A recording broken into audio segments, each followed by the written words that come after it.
Hey everyone friends, welcome to the Wellor channel. Today I'll show you what to do if YouTube videos aren't playing properly.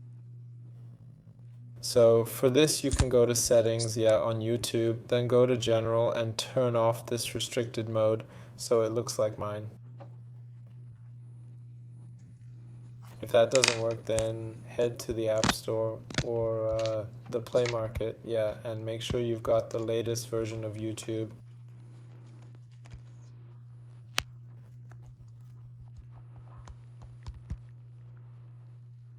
Like for me, I've got the latest and no update needed.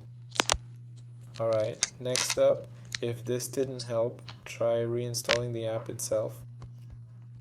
To do this, search for YouTube, and then delete the app. There you go.